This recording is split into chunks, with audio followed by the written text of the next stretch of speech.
E aí, a partir daí, ele se posiciona no mercado como uma empresa que pratica o ESG. Aí, ele paga o fornecedor dele com 120 dias fora o mês. E aí? Cadê a sustentabilidade? Cadê aquela contribuição? Que não é nem contribuição, porque isso é um absurdo, mas cadê a governança de fazer com que você não extrapole o poder que você tem econômico de comprar alguma coisa de alguém e pagar do jeito que você quiser? Olá pessoal, bem-vindo de volta ao Descomplica T&D, o podcast de treinamento e desenvolvimento humano mais completo do Brasil e o mais querido do Brasil. Eu sou Michel Mussolini e eu agradeço a cada um de vocês que nos acessaram mais uma semana para ouvir e ouvindo, refletir e se desenvolver. Esse é o nosso episódio número 97. E nós estamos trazendo aqui novamente um convidado muito especial, ainda mais que nós estamos no mês das Olimpíadas. Ele é talvez um dos brasileiros com maior expertise de marketing esportivo e de Olimpíadas. E lançou um livro, o livro chamado Transformar o Jogo, o Poder do Marketing no Esporte. Luiz Fernando Coelho esteve aqui conosco no episódio 71, onde nós falamos sobre como ser o protagonista da sua vida em tempos, tão difíceis como o nosso, de tanta ansiedade, de tanto descontrole emocional. E hoje nós vamos falar um pouquinho, sobre o seu livro, um livro que eu tive a oportunidade de já receber uma cópia, já comecei a ler, estava falando aqui para ele antes de começarmos a gravação de que não consegui ler inteiro, porque é um livro bem extenso, mas é muito, muito profundo, e vocês conseguem utilizar esses conhecimentos também em outros campos da vida, porque tem experiências pessoais dele, histórias muito interessantes, reflexões, vale a pena adquirir. Só para lembrar um pouquinho, ele é bacharel em comunicação social, tem especialização em jornalismo pela Faculdade Estácio, possui MBA em marketing pela PUC do Rio e nessa sua carreira de mais de 4 décadas, onde atuou em grandes empresas como o Banco Nacional, Unibanco Seguros, o Banco Bradesco, ele sempre atuou como líder e executivo da área de marketing. Como uma de suas grandes realizações nessas 4 décadas de carreira, ele participou do comitê organizador das Olimpíadas do Rio de Janeiro em 2016 e ele foi um dos representantes do conselho organizador. Especialista em marketing, atualmente ele é consultor e dá palestras e treinamentos para diversas equipes e empresas.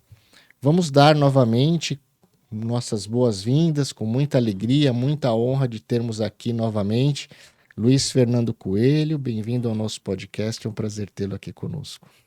Michel, é um prazer enorme estar aqui, dessa vez presencialmente, Da outra vez fizemos de uma forma virtual por Sim. Conta de a minha incapacidade de me deslocar, mas é um prazer agora presencialmente estar aqui com você. Acho que a conversa presencial sempre tem um quê diferente, com certeza, para que a gente possa ter uma interação mais bacana e com isso os nossos ouvintes ou espectadores ou, enfim, aqueles que vão curtir um pouco esse podcast possam ter uma visão um pouco mais abrangente do que a gente pensa, do que a gente faz e do que a gente quer compartilhar no final do dia de hoje, por exemplo, Legal, nossa, a gente que agradece. Vamos falar hoje, então, do seu livro, o Transformar o Jogo, o Poder do Marketing no Esporte, pela editora EHS. Qual é o contexto desse livro? O contexto é um contexto... Na verdade, ele nunca começou como um livro. Eu fui convidado em 2018 a fazer textos de marketing para um portal de marketing chamado Promovil. E no início desse ano de 2024, me ligou o Júlio Feijó, que é o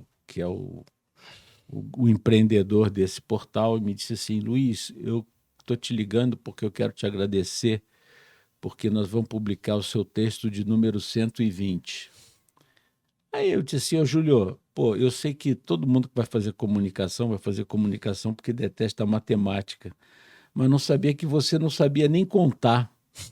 Como 120? Está louco? Não, cara, 120. Eu vou te mandar um link para você mesmo contar. E aí eu fui contar e realmente era o texto de número 120.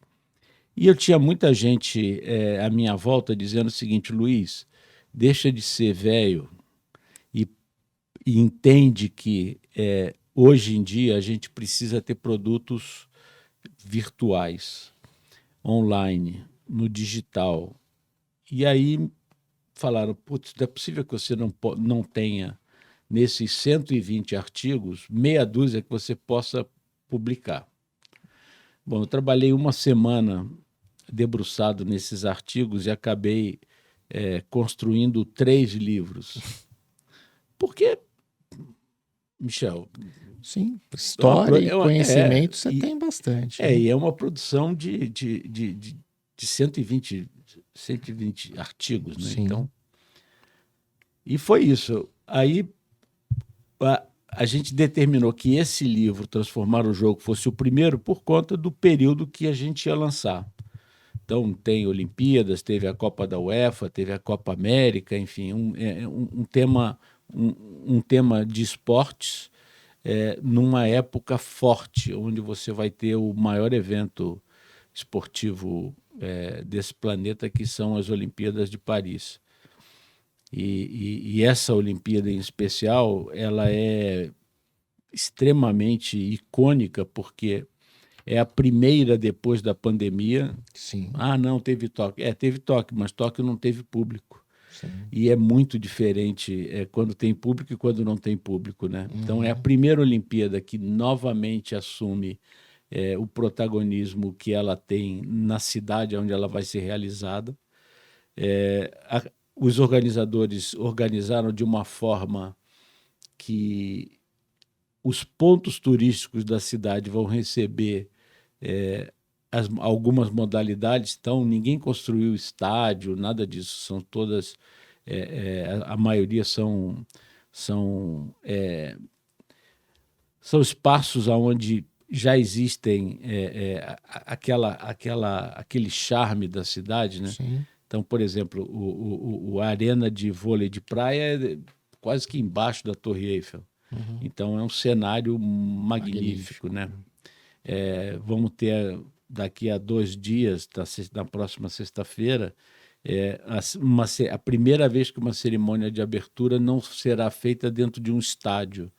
O desfile será no Rio Sena. Então, assim, coisas muito diferentes, e eu acho que vai ser uma Olimpíada fantástica. Então, a gente escolheu esse período para lançar o livro. Na verdade, não fizemos um lançamento, aquela coisa meia...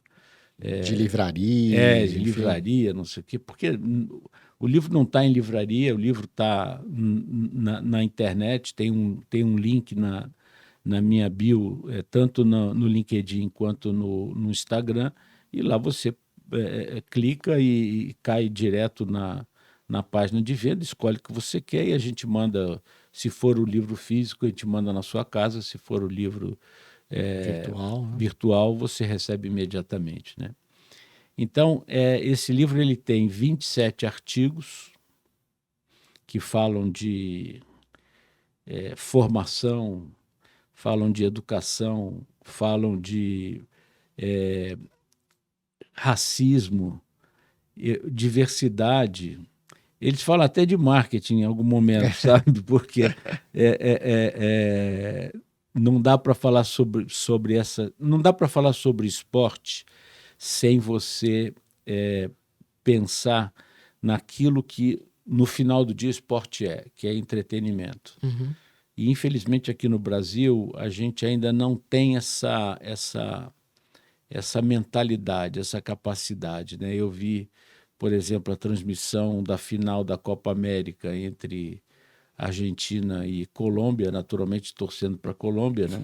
Mas isso é da vida. Quem não, né? Quem não torceu para a Colômbia? E no meio no intervalo do jogo teve o show da Shakira. Sim.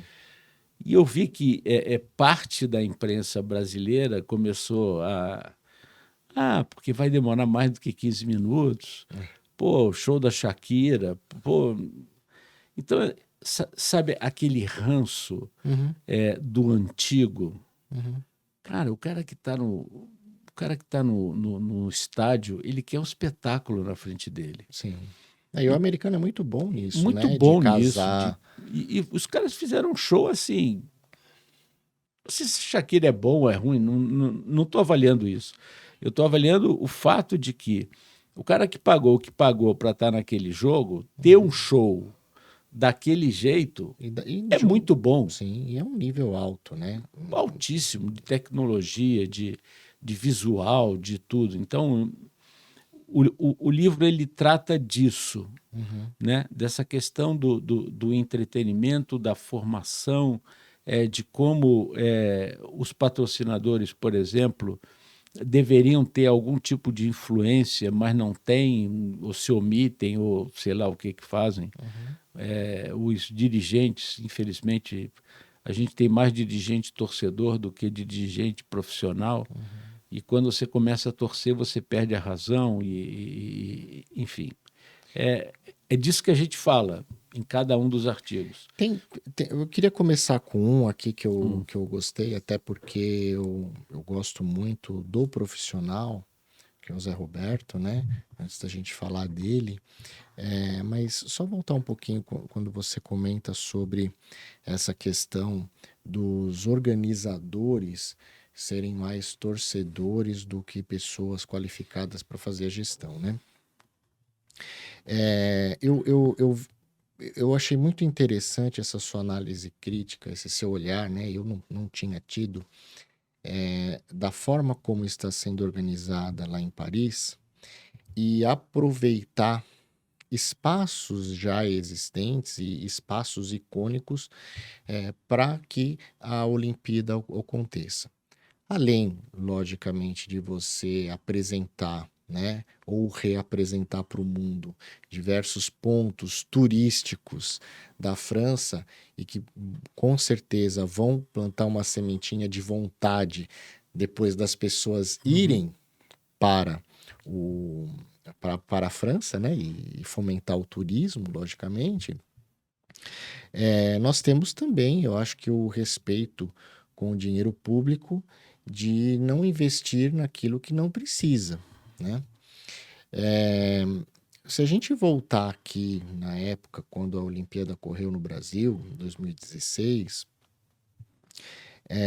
eu nada contra o país desejar fazer a sede de uma Olimpíada, eu acho que é importante, e aí o poder público tem o poder de fazer acontecer e investir naquilo que não possui de estrutura. Até aí, normal. O que para mim, né, como cidadão, pagador de impostos e tudo mais, é a falta de planejamento no pós, né? Porque houve um grande investimento, né, para viabilizar a infraestrutura no Rio, mas sem um plano diretor de continuidade de uso daqueles espaços, né? A própria Vila Olímpica hoje eu não sei o que é dela. E foram milhões e milhões e milhões de reais. A mesma coisa da Copa do Mundo, né? Foram construídos estádios, feito várias coisas em alguns estados que nem têm um potencial financeiro futebolístico e hoje estão lá, estádios largados. Então, o que eu fico, né, incomodado com essa falta, não com a realização, que a realização é linda, é um espetáculo, traz investimento, traz emprego, né, traz turismo, mas o depois fica um investimento ali parado, né? É, você, como uma pessoa com bastante background e conhecimento nessa área, você teve algum contato pós a realização da Olimpíada de 2016 sobre a continuidade, um plano é, de, de organização, de marketing para utilizar esses espaços ou não? Acabou a Olimpíada, o governo fecha a pastinha e. Michel, não conheço um plano nesse sentido. Conheço iniciativas esporádicas que aconteceram. Aconteceu uma, inclusive, há 1 ou 2 semanas atrás, foi uma seletiva de ginástica olímpica que aconteceu numa daquelas arenas construídas lá no Rio de Janeiro, no Parque Olímpico, mas eu não conheço um plano diretor que fizesse com que a ocupação daquela área fosse feita de uma forma que você tivesse sempre alguma coisa acontecendo, né? E olha que tem um complexo que dá oportunidade de você fazer qualquer tipo de esporte, né? Sim. Porque as arenas foram todas projetadas para serem multiuso, então você pode fazer qualquer esporte indoor, você faz ali, judô, handebol, basquete, vôlei, o que você quiser, que você consegue fazer. O complexo Maria Lenk, que é a parte das piscinas, também é a mesma coisa. Mas eu não conheço, não. Realmente não conheço. E que é uma pena, né? E que é uma pena. Então tá aí, né? Deixando aqui gravado para a posteridade, né? Hoje, julho de 2024, a gravação vai ao ar ali na próxima semana, ocorrendo as Olimpíadas de Paris.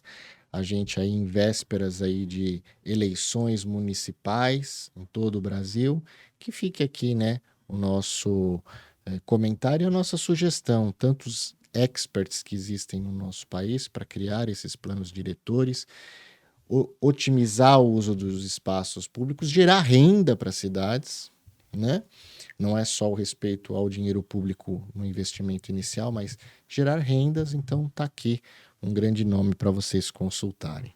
Então, vamos aqui falar do seu artigo do Zé das Medalhas, né? José Roberto Guimarães. Conta um pouquinho dessa história para nós. Eu tenho uma admiração muito grande pelo Zé Roberto por conta, primeiro, do ser humano que ele é. A última vez que eu assisti uma palestra dele, ele fala que para ser técnico de uma seleção de vôlei feminina, a primeira coisa que ele precisou se debruçar e entender muito é o humor das mulheres. Porque é comum a gente ver, por exemplo, num jogo de vôlei feminino, o time está lá, ganhou 2 sets, vai para o terceiro set para virar, e aí acontece uma coisa qualquer, e aí perde o terceiro, perde o quarto e vai para o tie-break numa situação, às vezes, prejudicada, né? E ele fez essa imersão. Essa imersão, né? E ele realmente tem um jeito de tratar. Porque eu fico com receio de dizer isso, porque o patrulhamento hoje é muito grande, mas na minha cabeça, homens são diferentes de... Tem a cabeça, tem o jeito diferente de mulher. Não estou dizendo que... biologicamente é assim, né? A gente tem alguns relativistas que tentam colocar tudo no mesmo liquidificador. Mas o fato é diferente. E não estou fazendo nenhum juízo de valor, que é bom, que é ruim, que é melhor, que é pior. Nada disso. E o Zé, ele conseguiu realmente ter um jeito de fazer as coisas muito interessante. E eu admiro muito, principalmente porque o cara tem ele agora tem 4 medalhas olímpicas, porque ele tem a de ouro com o Brasil masculino nas Olimpíadas de Barcelona. Depois ele tem ouro com o feminino em Beijing, ouro com o feminino em Londres e prata com o feminino em Tóquio. Então são 4 medalhas olímpicas. Difícil de você ter um cara com essa vivência, né? E esse cara, nas horas vagas, que eu digo que é entre um ciclo olímpico e outro, o cara ainda tem um centro de treinamento em Barueri, em que praticamente o time de Barueri, ele monta, ele vai atrás, ele tem lá um centro onde tem um ginásio, tem uma série de instalações onde ele recebe meninas de alguns lugares do Brasil e vai desenvolvendo. E toda vez que ele desenvolve, vem o time que tem maior poder aquisitivo, leva as meninas e ele começa tudo de novo, né? Então, o Zé, para mim, é um guerreiro e, putz, uma das cabeças mais brilhantes que eu conheci no meio esportivo. Você comentou aí, né, sobre a imersão dele, né? E é importante comentar isso porque a gente está falando aqui de liderança, né? Não só o aspecto técnico, que ele é muito bom, ele sabe fazer e sabe traduzir isso para os seus liderados, mas aqui entra uma característica importante, né? Como a gente está falando aqui de treinamento e desenvolvimento humano, de entender as características psicoemocionais dos seus liderados, né? E as pessoas são diferentes entre si, né? Homem e mulher têm uma visão de mundo diferente, têm uma concepção física diferente, têm uma concepção biológica diferente, as pessoas querendo ou não, e devem ser tratados de forma diferente. Assim como entre as mulheres e entre os homens, existem também formas de se lidar com cada um, né? E aí a gente fala da liderança individualizada, né? A liderança servidora, para entender. E quando ele faz essa migração pro vôlei feminino, esse é um exemplo a ser seguido, né? Ele vai mudar de nicho de atuação, apesar de ser vôlei, mas um nicho de atuação diferente, com pessoas diferentes, e ele vai querer entender esse universo para saber dialogar, né? Porque um dos grandes problemas que nós temos é na comunicação, né? É no passar a mensagem e ser entendido. Então ele vai procurar se aprimorar, se desenvolver.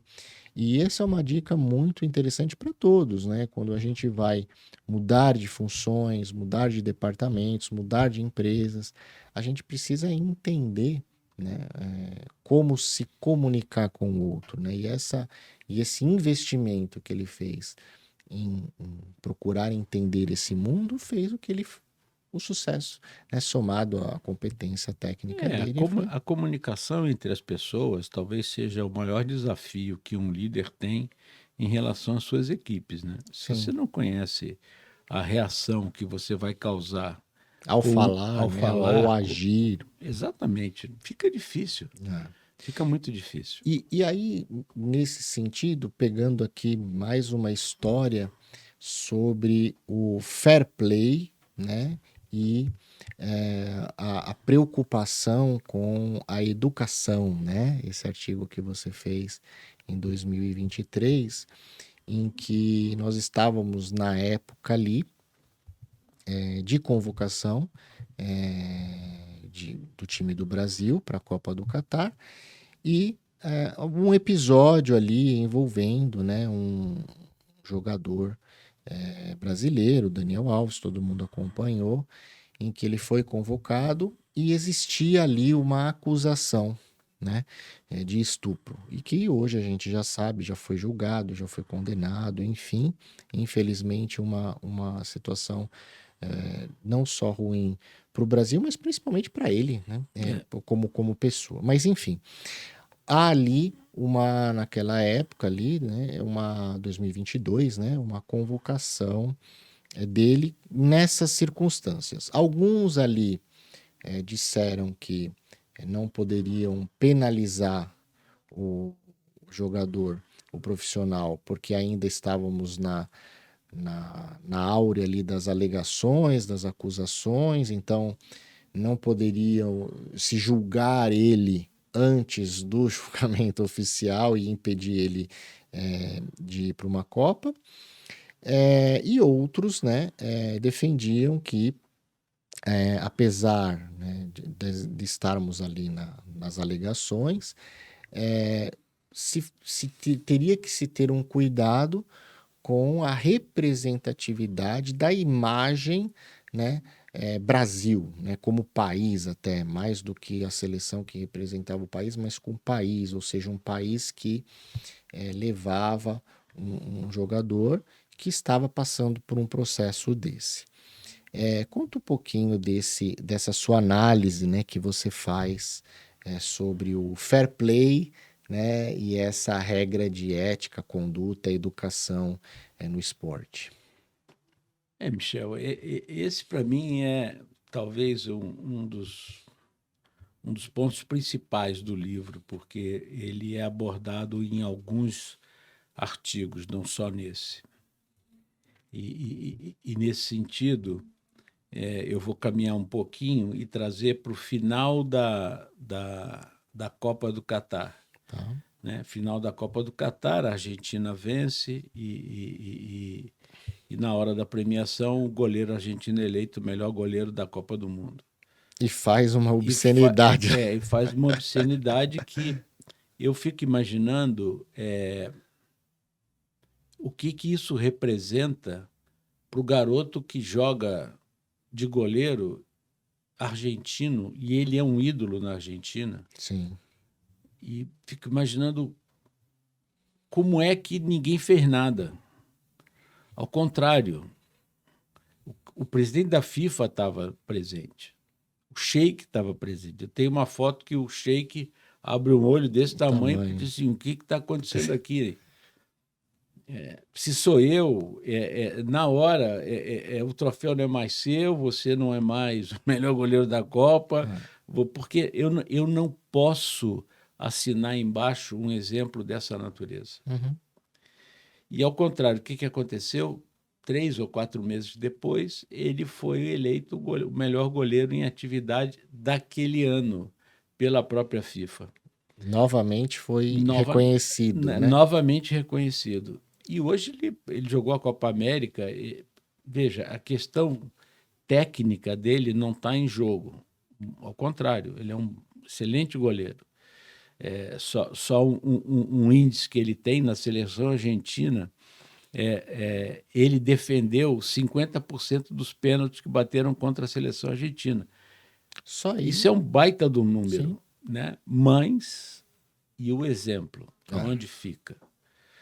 Então, a gente começa a ver uma série de coisas que acontecem nos estádios depois de briga, de uma série de outras coisas e a gente não entende por quê. Né? A gente não entende por quê por causa disso. Outro exemplo é aquele jogador que faz um gol e dá uma voadeira na bandeirinha de escanteio, que às vezes está com a bandeira do seu adversário, do clube adversário. Cara, você tem que ter respeito pelas instituições. Não dá para você ir lá e dar um chute na bandeira do seu adversário. E por isso no livro tem um outro artigo que chama-se Adversário, exatamente isso, em que para mim é um dos que eu mais apreciei ter escrito, porque ele se baseia num filme, na verdade não é num filme, mas numa trilogia, se não me engano, do Comitê Olímpico Internacional, que fala sobre o que significa o adversário. A gente acha que o adversário é inimigo, que a gente tem que matar o adversário, e a gente não lembra que se não houver um adversário, não há um vencedor. Perfeito. Então, o adversário tem um papel fundamental no esporte. Uhum.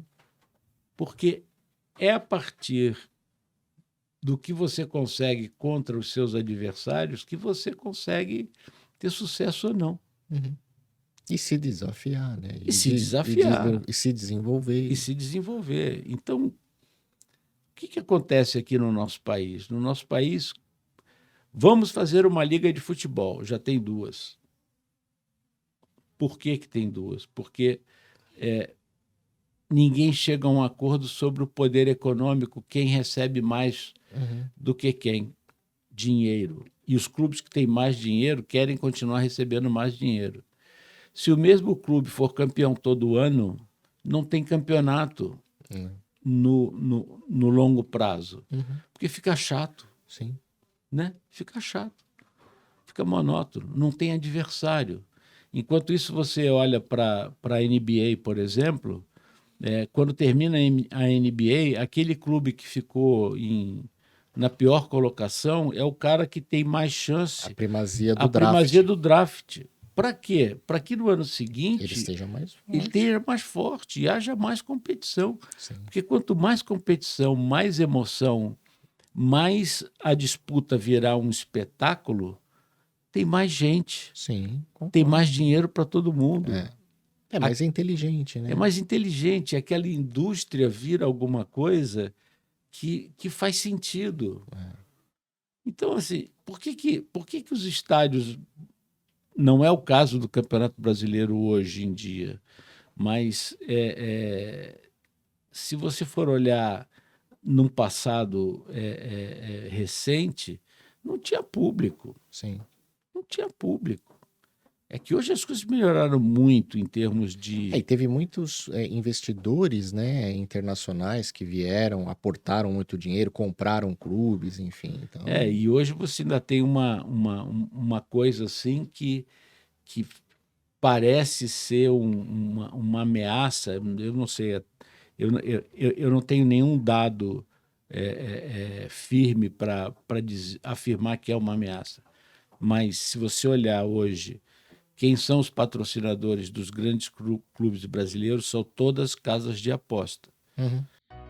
Pesquisas recentes nos mostram que atualmente, na nossa força de trabalho mundial, nós temos cerca de 36% de pessoas millennials e 6% de centennials, a geração Z. Em 2030, estima-se que esse número vai praticamente dobrar. De millennials, nós teremos cerca de 55%, e os centennials serão 30%. Isso vai representar quase 90% da nossa força de trabalho com pessoas jovens, com visão diferente de mundo, e que desde tenridade já recebe feedback contínuo.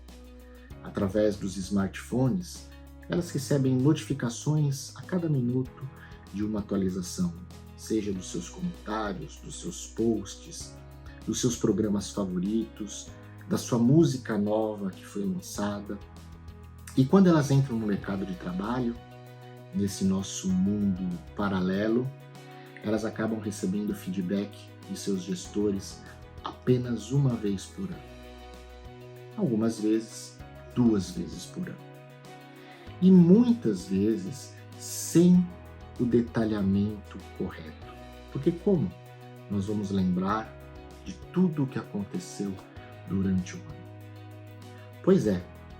Então, desta maneira, nós estamos lançando a nova versão do Performance 6, com a funcionalidade do gerenciamento contínuo de desempenho, que é uma somatória do feedback contínuo que já existia na nossa plataforma, com as avaliações de competência e resultado, que poderão agora ser feitas durante os one-on-ones. Além de tudo isso, será possível também mudar as metas e indicadores se isso for necessário. Porque no mundo atualizado, digital, dinâmico que nós vivemos, muitas vezes será necessário que a gente mude a nossa rota. Fora tudo isso, se houver uma necessidade de criar um plano de desenvolvimento individual, a nossa plataforma conta com um módulo de aprendizado completo que abraça e abarca todas as funcionalidades do modelo 70-20-10. Seja o aprendizado formal através de uma LMS, que tem gamificação, seja com o modelo de aprendizado social ou com a base de conhecimento que compõe todas as funcionalidades necessárias para o suporte ao desempenho, o aprendizado on the job, durante o momento em que o colaborador esteja trabalhando e necessitando desse aprendizado. É por tudo isso que a gente sempre diz que na Micropower o futuro do TID começa aqui. Agende conosco uma apresentação e já mude o seu status quo, o status quo da sua organização já. Não espere 2030. Vamos agir de forma proativa e preventiva para que a gente possa desenvolver os nossos talentos. Abraços digitais. Para a gente falar um pouquinho do adversário, que eu acho que aí vamos entrar também nesse artigo, eu queria fazer mais uma vez uma analogia aqui, um parênteses para o nosso público sobre a ética, né, profissional, né, que aí vai em todos os lugares. Esse exemplo que você falou do goleiro argentino que fez aquele gesto obsceno com a taça, mostra um desrespeito, né? Isso é um fato, né? Mostra um desrespeito para com não só a entidade FIFA, mas para com os seus adversários, né? E isso, o mundo de hoje, né, esse desrespeito, esse individualismo, esse egocentrismo, o outro inimigo, isso está dilacerando as relações sociais e as relações humanas. A gente tem uma máxima, né? Eu falo isso há muitos anos para as pessoas que trabalham nas minhas equipes, e a gente tem duas pernas. As duas pernas nos ajudam a subir uma escada. Eu faço essa analogia com o resultado e o comportamento. Então, não adianta eu ter só resultado e não ter um comportamento adequado. Eu vou ser um Maquiavel dentro das organizações. Eu vou matar todo mundo, vou ser uma pessoa intragável, e isso não é sustentável para a evolução profissional. Da mesma forma que eu não posso só ter comportamento e não entregar resultado, né? Eu sou uma pessoa boa, ajudo, etc., mas eu não entrego aquilo que eu sou pago para fazer. Então, tem que ter esse equilíbrio. Esse exemplo do jogador argentino é o técnico, né, o hard skill, muito bom, inquestionável, mas não tem o soft skill, não tem a habilidade interrelacional, relacional. Então, isso também danifica, isso teria que ser, de certa forma, coibido, né? E não ser valorizado, porque aí você valoriza esse comportamento. Se a gente começa a exponencializar esse comportamento, como você falou bem, o exemplo para criança. O exemplo para criança é fazer aquele gesto obsceno para o seu adversário. Claro. Né? E isso vai para a torcida, isso vai para os pais, e começa a extrapolar, né? E a gente acaba não tendo, né, o que é mais bonito no esporte, que é a superação individual ou coletiva, né, mas a superação do atleta em prol, né, de uma defesa, né, entre aspas, de onde ele nasceu. Né? É mais do que isso, é um brio, né, pessoal, mas também o evento da Olimpíada é para unir os países, né? É para unir sobre uma causa comum do esporte, né? Para mostrar que todos somos humanos. E o adversário, isso também vale para o mundo profissional, aquele seu colega da mesma função, que vocês estão, entre aspas, disputando, né, conquistas, promoções, ele também tem que ser respeitado, porque ele que vai te fazer você se superar, né?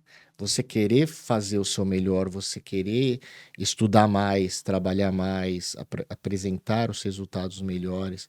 Então, ele tem que ser respeitado. Eu lembro quando o Lyoto Machida ganhou o UFC, o meio pesado, o pai dele estava no corner e o pai dele não comemorou, né? E isso foi algo que repercutiu muito. E aí, na sala de imprensa, perguntaram para o pai do Lyoto Machida: "Não, mas você não comemorou?" Aí ele falou: "Olha, eu sou pai, eu fico imaginando o pai daquele atleta, ou ele tomando um nocaute, como é que ele se sentir. Então, eu não comemorei, eu não celebrei. Eu estou feliz pelo meu filho, mas não aquele de pular na grade e xinga o adversário, né? Quando a emoção ela aflora, né? Então, eu acho isso importante a gente dizer, porque o mundo está nos tornando cada vez mais individualistas e cada vez mais separados um do outro. E eu acho que essa mensagem é importante para todos nós, para que a gente possa refletir, né? Porque o outro, essa palavra adversário não é inimigo, né? Não é inimigo mesmo. Ao contrário, o filme do Comitê Olímpico diz, inclusive, essa frase é dita, né? Que a gente tem que glorificar o nosso adversário por ele existir. E é isso. E por conta disso, Michel, dado que esse ambiente aqui de discussão e geração de conteúdo do pensamento de administração de equipes e gestão, por isso que o esporte tem exemplos assim fantásticos em termos de comportamento, em termos de exatamente aquilo que você acabou de dizer. Não adianta você dar resultado se o seu comportamento é péssimo, ou não adianta você ter um comportamento maravilhoso de ser bonzinho se você não dá resultado. Então, o equilíbrio dessas coisas são fundamentais, e é tudo isso que o atleta busca. É a busca incessante pelo equilíbrio. E o que vai acontecer agora nas Olimpíadas? É a busca pelo, que o atleta tem que ter em fazer o seu melhor naquele momento da competição. Uhum. Por isso que às vezes a gente vê, o cara foi quinto colocado na natação e o cara está vibrando. Por que o cara está vibrando? Porque ele fez o melhor tempo da vida dele. Tem um posicionamento de uma das empresas, eu não vou citar o nome porque eu corro o risco de errar, mas eu tenho quase certeza que é da Deloitte. Eles montaram um posicionamento de marketing para os filmes que eles colocaram no ar nas Olimpíadas, aonde eles falam que o que é ser o primeiro? Ser o primeiro, muitas vezes, não é ser o melhor. Ser o primeiro pode ser uma coisa qualquer. Uhum. Né? Ser o melhor é uma outra coisa. Sim. Então, e essa mágica, essa mística que os jogos conseguem trazer, se você se debruçar e entender do que aquilo se trata, né? Me lembro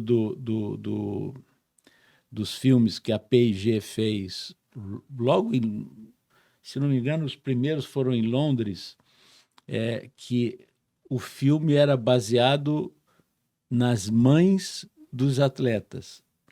Eu não vi esse filme, não. Mas é maravilhoso, porque ele conta a história de atletas do mundo inteiro, de meia dúzia, de 10 ou 12 atletas do mundo inteiro, são 4 ou 5 filmes, aonde vem a história de quando a mãe pegava a criança pelo braço e levava para fazer natação, e depois tinha aquela coisa do torneio da escola, e depois tinha o torneio do estado, e toda aquela coisa, e toda aquela preocupação dos pais, e no caso deles era principalmente das mães, em torcer pelo filho, em vibrar, em sofrer, e quando perdia, como é que era a decepção. Então, o filme era um agradecimento às mães. Então, eu fico muito, muito tocado na hora que eu consigo ver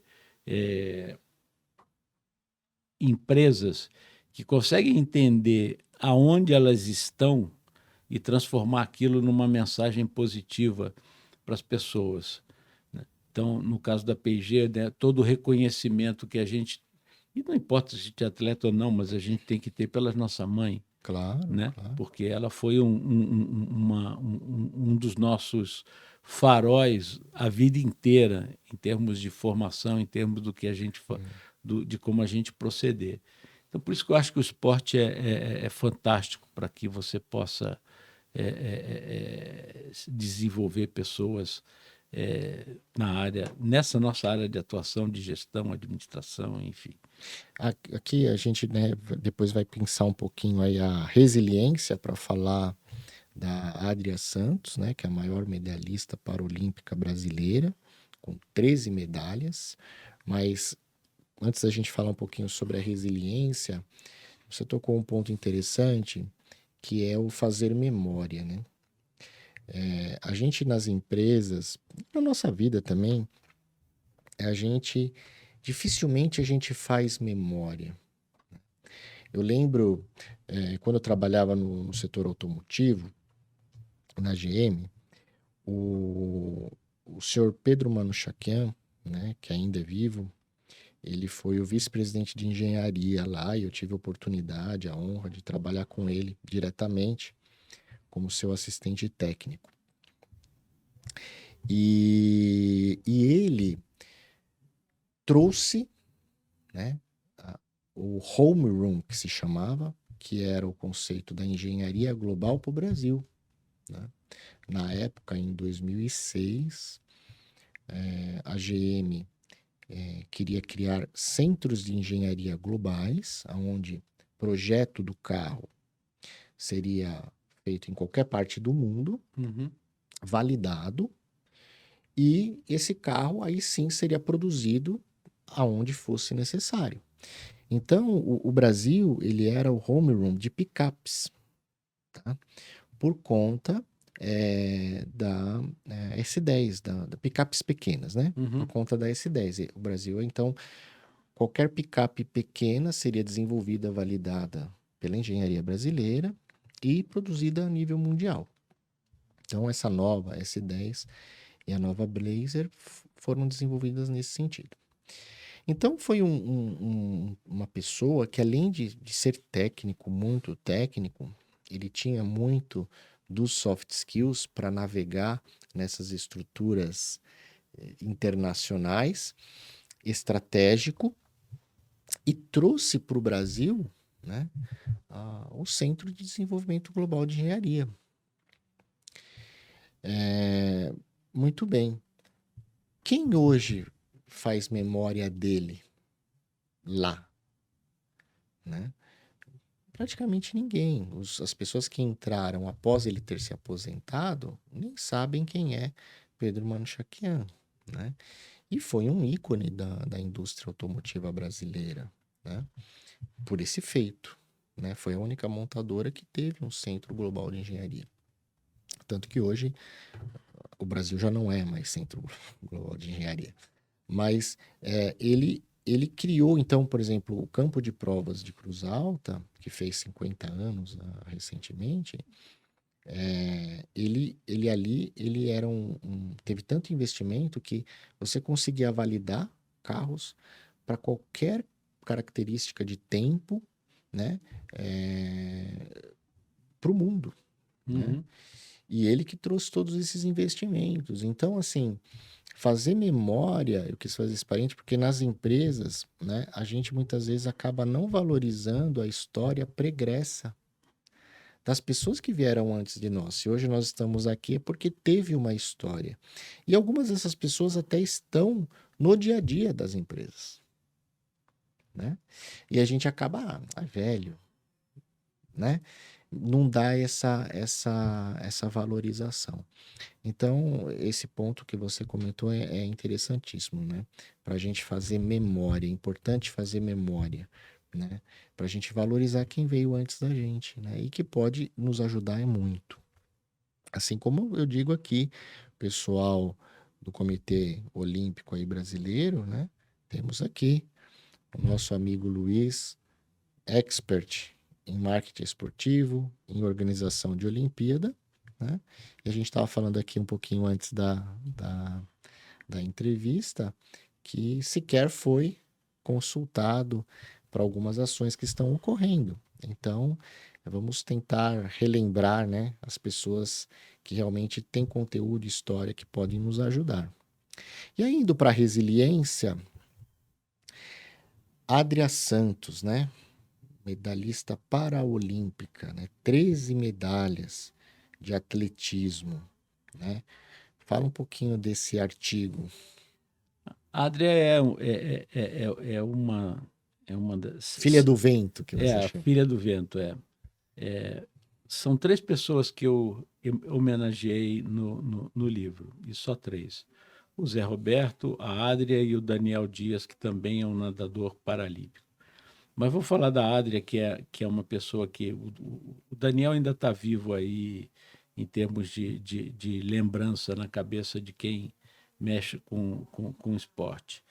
A Adria é uma atleta cega, que competiu nas Olimpíadas de Atenas, se não me engano, onde ela venceu algumas provas, e é uma pessoa que me ensinou muito. A Adria foi a...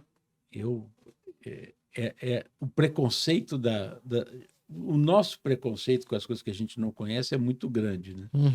Então, eu me lembro que eu cheguei em Toronto, para o Parapan de Toronto, antes das Olimpíadas do Rio, de 2016, foi Toronto 2015, se não me engano, e a hostess para patrocinadores e convidados do Comitê Paralímpico era a Adria. Fiquei imaginando assim, mas de quem foi a ideia de trazer uma pessoa cega para ser hostess? Mas tá bom, que seja. E ela é uma pessoa divertidíssima. E ela me ensinou, por exemplo, nós fomos ver um jogo de futebol de 7. Aí ela sentou do meu lado e antes de começar o jogo, ela virou para mim e disse assim: Luiz, eu quero torcer. E eu fiquei olhando assim, mas como é que ela vai torcer se ela não enxerga? E aí ela disse para mim assim: me diz para que lado que o Brasil vai atacar? Aí eu disse: olha, vai começar atacando para a esquerda e depois vai...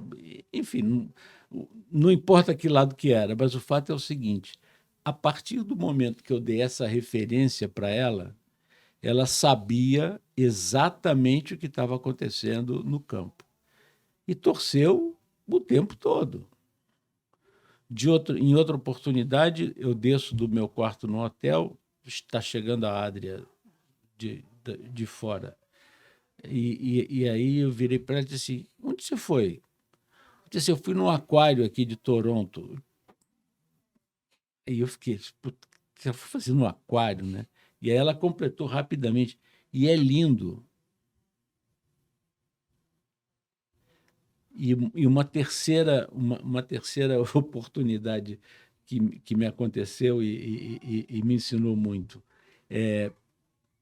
Passados 3 meses, estou eu no aeroporto do Rio de Janeiro, sentado, esperando a minha vez de embarcar, não sei o quê. E aí eu olho assim, vem a Adria com a filha dela, que era quem estava acompanhando naquele momento, né? E aí eu fiz aquele sinal de silêncio para a Bárbara, filha dela.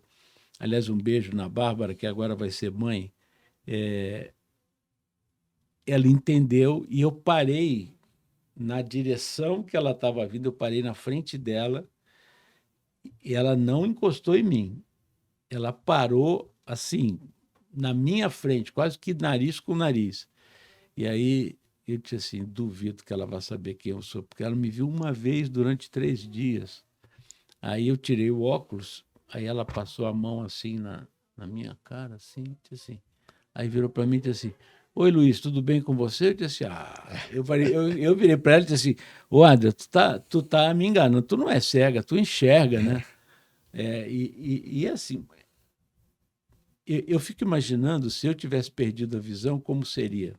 Você sabe quando que ela perdeu a visão? Se Ela foi... é de nascença. Ah, é de Ela é de nascença. nascença. Ela consegue enxergar vultos assim muito, muito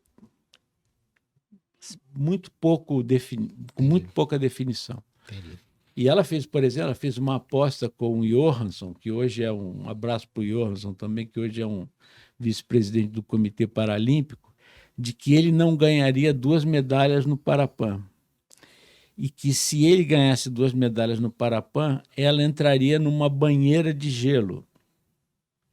E o cara ganhou as 2 medalhas. Ela cumpriu a aposta? E aí a gente foi acompanhar ela cumprir a história de entrar na banheira de gelo no Canadá, em Deus o Toronto. livre. Deus me livre. É interessante, os deficientes visuais, a nossa empresa, ela já trabalha com deficientes visuais há mais de 20 anos. A Micropower, ela desenvolveu o primeiro sintetizador de voz Olha, em português. E, inclusive, foi tema de ir lá para o Smithsonian Award da Microsoft, há muitos anos atrás, né? E a gente também fez lá atrás com o Banco Bradesco, né, uma parceria, que o banco é nosso cliente há muitos anos, aonde o banco distribuía as licenças, chama Virtual Vision, que é o leitor de telas, para os deficientes visuais acessarem a conta do banco, etc, etc. Então, a gente tem também empregados, né, na nossa companhia, colaboradores deficientes visuais, né? E eles têm realmente uma sensibilidade acima do normal. Porque dentre uma conversa, às vezes eu chego e falo bom dia, e, imagina, no escritório, um monte de gente conversando, eu passo e falo bom dia. Eles reconhecem, oi Michel, ele sabe quem é. Né? Eles têm uma sensibilidade, e isso entra também na resiliência, porque, veja, o fato de não enxergar, que a gente que enxerga entende que seria, vai, entre aspas, o tudo aí para a gente agir, né? O modo para a gente agir, eles não se impossibilitam de fazer nada. nada, nada, Nada. nada, nada. Nada. Eu fico impressionado. Um Ela hoje do... tem um instituto em Joinville Então, que ensina crianças. Braille, essas coisas, não? Não. Ensina crianças atletismo. Atletismo. Atletismo. Nossa, então, Sejam as crianças cegas ou ou não. não. Então, é assim, é bonito de ver, é uma É muito bonito. resiliência que a gente não faz ideia. Não. Eles têm essa sensibilidade, essa extrasensorial fantástica, né? Fantástica. A Adri é uma pessoa, eu adorei conhecê-la. Foi muito. E a gente se corresponde até hoje. Até hoje a gente se Ela fala. mora em Joinville? Ela mora em Joinville. Bom, então já fica o Ela convite mora em aqui, se você Joinville. puder convidá-la, o dia que estiver em São Paulo, quiser vir aqui, vai ser um prazer recebê-la Por no que não? nosso podcast aqui. A gente tem mais um tópico aqui que eu queria conversar com você sobre o tema, né, do seu artigo, que você escreve assim: para quem o esporte é feito? Né? E aí você tem fala do público, né? Dos espectadores, dos telespectadores, da torcida, enfim, que é, vamos dizer assim, vai o fim último aí do evento, né? E de tudo aquilo que é importante para esse público, né? E fala um pouquinho disso, do marketing, né? E acho que a gente até falou esse exemplo aí da Shakira na Copa América, mas assim, qual é a importância de se preparar, levando em consideração realmente o público, para que você tenha um evento de sucesso? É que a gente esquece. Né? A gente esquece para que a gente está ali. O profissional de marketing, ele precisa entender que muitas vezes ele está ali, aliás, muitas vezes não, ele está ali Ali, por conta do público, ele não está sim. ali por conta dele. Eu me lembro que a minha maior discussão com a minha equipe eu fui durante 10 anos o gestor do projeto, na área de marketing, naturalmente, do projeto BCN Finaz Osasco, com os times de vôlei e basquete aqui na cidade de Osasco. E eu reunia a minha equipe e dizia assim: se eu pegar algum de vocês torcendo durante os confrontos, eu mando vocês embora na hora. E ficava todo mundo, mas Luiz, por quê? Pelo seguinte: qual é a nossa missão quando a gente está no ginásio e o nosso time vai jogar contra um adversário qualquer? Porque a gente recebe, nesse meio, a gente recebe várias sugestões Uhum. de quem está de fora, do tipo assim: vamos trancar o portão, não deixar a torcida adversária entrar. Vamos cortar a água do vestiário do adversário. Assim, um monte de sugestões, e eu sempre dizendo o seguinte: o meu problema não é vencer o jogo. Nunca foi. Isso é problema do técnico, da jogadora, do preparador físico, do eu não entendo nada nem de vôlei nem de basquete. Então, não é esse o meu problema. O meu problema é garantir que a gente ofereça a quem vem ao ginásio, por mais que a entrada seja gratuita, a gente ofereça a melhor condição possível dentro dessa estrutura que a gente tem aqui para que ele possa assistir a partida confortavelmente. Então, a gente precisa estar atento desde o momento em que entra o primeiro torcedor no ginásio até o momento que sai o último. Porque você não está livre de acontecer alguma coisa. Então, é essa a visão. A gente precisa entender que o cara que, e aí vamos passar para o cara que paga. O cara que paga, por exemplo, jogos de futebol. Eu adoro exemplo de futebol porque o futebol ele é muito profícuo nessa coisa, porque tem muita coisa que precisa melhorar. Então, jogos de futebol. A FIFA manda que os jogos tenham, em média, 60 minutos. Eles têm 90, mas a bola sai, a bola volta, né, substituindo. Então, que tenham, no mínimo, 60 minutos. Então, eu defendo que o árbitro tenha 2 cronômetros. Ele hoje tem 2 cronômetros que dizem a mesma coisa.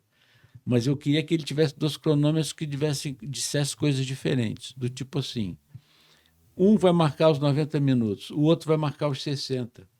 Enquanto não completar os 60, o jogo não acaba. Por quê? Porque o cara que foi no estádio, ele pagou para aquilo. Ele pagou por aquilo.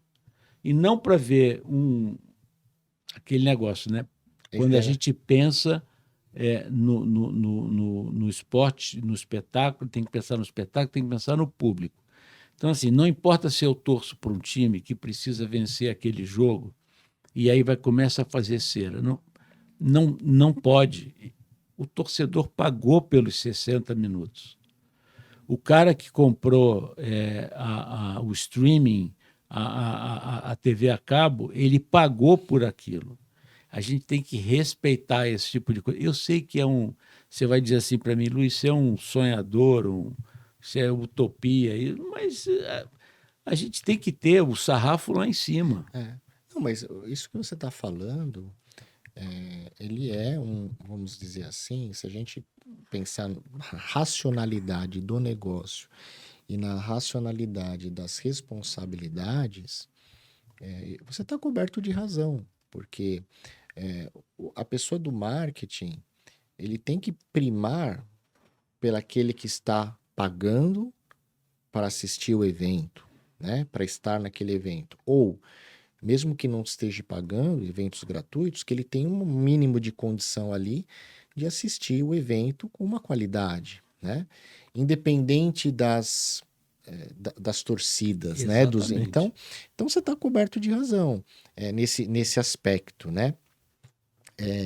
E extrapolando, né, também, novamente, para o âmbito empresarial, isso acontece muito.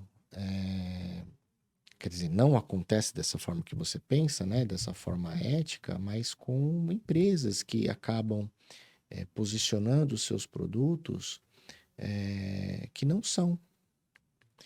E aí, por investidores, por, enfim, interesses econômicos, acabam escalando esses produtos simplesmente para depois vender uma startup, mas que não é um produto sustentável, né? Isso acontece demais, hein? Demais, demais, demais, Você né? está falando de sustentabilidade, Michel. Quantas empresas hoje têm no seu cardápio de marketing a sigla ESG? E você vai ver, o cara tem um projeto de coleta de lixo Reciclar. reciclado, ou um projeto de transformar embalagens que já foram utilizadas, reutilizar. São ótimos os projetos, são ótimos. E aí, a partir daí, ele se posiciona no mercado como uma empresa que pratica o ESG. Aí, ele paga o fornecedor dele com 120 dias fora o mês. E aí? Cadê a sustentabilidade? Cadê aquela contribuição? Que não é nem contribuição, porque isso é um absurdo, Sim. mas cadê a governança de fazer com que você não extrapole o poder que você tem econômico de comprar alguma coisa de alguém e pagar do jeito que você quiser? Pois é. Tem muitas empresas. E quando pagam, né? Porque tem Bom, muitas que colocam esse prazo e ainda fica, às vezes, 130, 140, você fica aí, cobrando, cobrando, cobrando. aí eu não quero entrar Ah, nesse detalhe, mas é assim, é que outro dia eu participei de um debate sobre ESG e perguntei assim, vem cá, até que ponto a ESG virou uma ISO 2001, aonde você tinha todo um processo para dizer que tinha ISO 2001 e aquilo não representava absolutamente nada para o seu cliente, né? Então, é isso aí. Se você deseja acessar um canal sobre casas inteligentes com apresentação de dispositivos que tornam seu dia a dia mais fácil, dicas de automação, explicações como tornar sua casa mais digital e ter acesso a tutoriais e muito mais, acesse Makers Vault no YouTube. É tudo junto. Makers Vault, o segredo dos fabricantes, o canal para aprender e se desenvolver. Meu amigo, olha, você acredita? Ficamos aqui, passamos a 1 hora. Não vou fazer as 3 perguntas finais que eu faço para todo convidado, porque, como eu falei, o Luiz já veio aqui. Assista lá, procure o episódio 71. Tem toda a nossa entrevista com ele. Ele responde as 3 perguntas tradicionais do nosso programa. Então, eu vou deixar esse espaço aqui para você fazer um fechamento, mandar a sua mensagem a todos que nos ouvem aí. Michel, primeiro queria agradecer a você, a equipe que está aqui nos auxiliando a produzir esse podcast.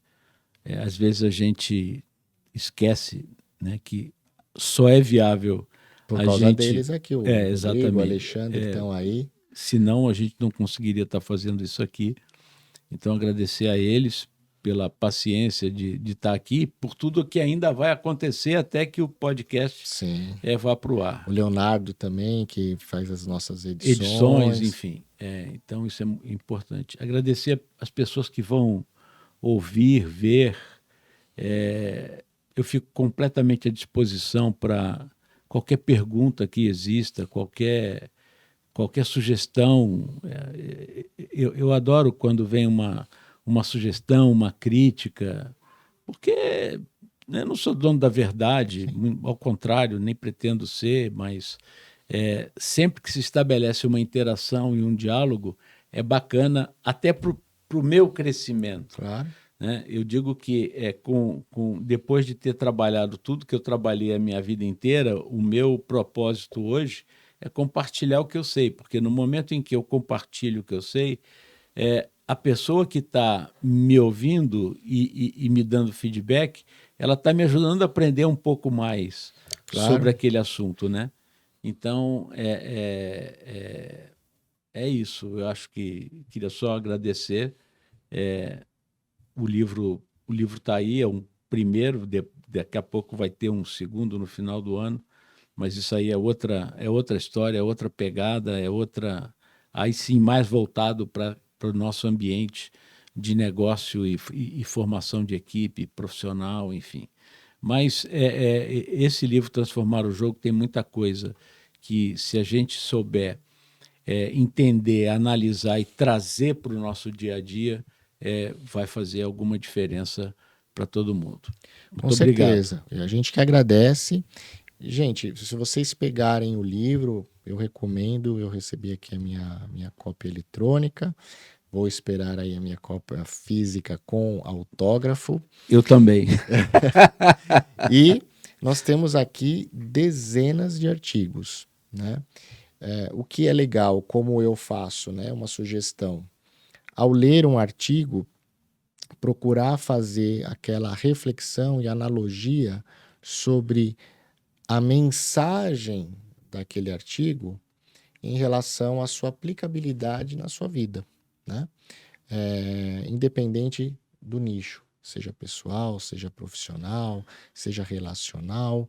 Eu acho que os exemplos que nós trouxemos aqui, que nós falamos, né, de resiliência, de empatia e educação, de se colocar no lugar do outro, como o exemplo lá do Zé Roberto, de procurar entender a equipe que ele iria trabalhar para que tenha sucesso. Enfim, a gente consegue pensar as principais mensagens, as principais experiências, refletir e mudar nossas atitudes, nossos comportamentos e nossos resultados no dia a dia. Então, procurem aí o Luiz Fernando Coelho, seja no LinkedIn, seja no Instagram. A gente coloca aqui sempre os links para vocês. E, mais uma vez, muito obrigado por ouvirem o podcast Descomplica TD, o canal que colabora na sua evolução pessoal e profissional e também com o aumento dos níveis de maturidade em treinamento e desenvolvimento humano do nosso mercado. Deixa aí o seu review, ligue o sininho. Como sempre, a gente responde a cada um de vocês. Até o próximo episódio. Fiquem com Deus. Abraços digitais.